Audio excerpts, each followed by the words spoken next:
Types of lakes.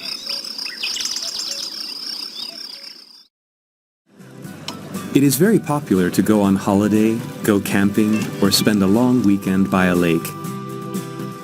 But which lake should we pick? If we knew how lakes were formed, it could help us decide where to go. A lake consists of still water with an open surface. A lake has its own basin. The water comes from precipitation, inflowing rivers, or hot or cold springs localized in the basin. On a geological scale, lakes are short-lived. They usually only exist for a couple of thousand years. There are two main types, artificial and natural lakes.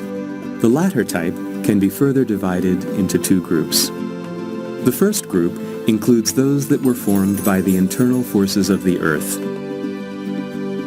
A good example is a rift lake. Its basin is formed as a result of the movement of tectonic plates and then filled up with water. Lake Balaton, the largest lake in Central Europe, is a shallow rift lake. In contrast to rift lakes, the formation of crater lakes involves tension between tectonic plates. As a result of their interactions, volcanoes emerge, the craters of which fill with rainwater once the volcanoes become extinct. Lake St. Anne in Transylvania was formed this way too. Since crater lakes are situated on mountaintops, they are not fed by any rivers. That makes their lives short. Their existence can be measured in centuries. Areas without drainage can also create lakes. Since gravitation makes rivers flow in the direction of lower places, they usually end up flowing into the ocean.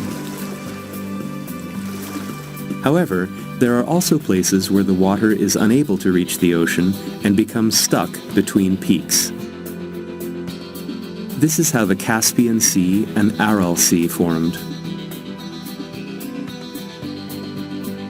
The basins of lakes in the second group are created by external forces. For example, wind, landslides, and the surface-forming power of ice. The residents of Bled, Slovenia, can thank the ice for their country's most popular resort, as it has created a lake in a glacier valley.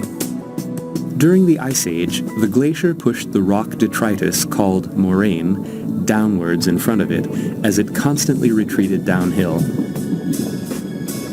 At the end of the glacier, all this detritus formed a moraine barrier. After that, the ice melted, and the remaining melted ice created a glacial lake. Lakes with origins like Lake Bled are called tarns. Lakes can also form in karst areas. Soil erosion and the dissolving of limestone in three rivers over the course of thousands of years are responsible for the creation of the basin system of the Plitvice lakes in Croatia. In the dolines thus formed, the soil eventually blocked the path of the draining water, and so the water accumulated in the basins. Two of the rivers still feed this lake system. Here and there, the water of these two swells up to form lakes in this land dotted with waterfalls and riffles. Another method of formation can be observed via the example of Red Lake in Transylvania. The flow of the river was blocked by landslides, so the water swelled up to form a lake.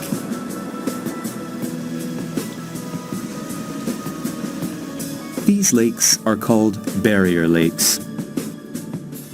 Having observed lakes in the mountains, now let's move on to see how lakes form on plains.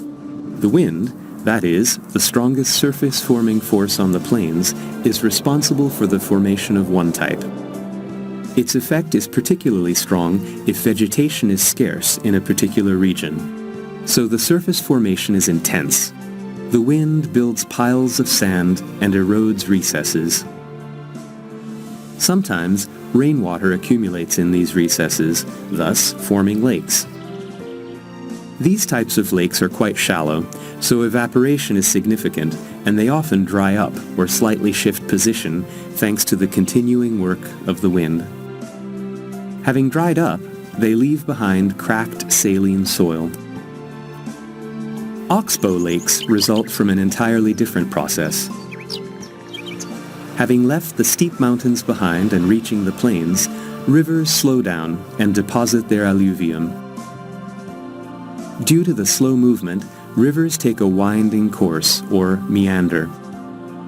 When the bend of a river swells up so that it returns into itself, the water will choose to follow the shorter route, that is, the steeper flow. Thus, the river builds a dam along this shorter route from its alluvium, and the bend is cut off, thus forming an oxbow lake. But lakes are not only formed by nature, man can also create them artificially. The oxbow lake mentioned previously can also be created artificially. Most oxbow lakes were created in the 19th century when rivers were regulated. The goal of these works was to speed up the flow of the river by cutting through a number of its meanders. When quarrying ceases, pits filled with rainwater form what are called quarry lakes. Fish ponds are created to increase the fish population.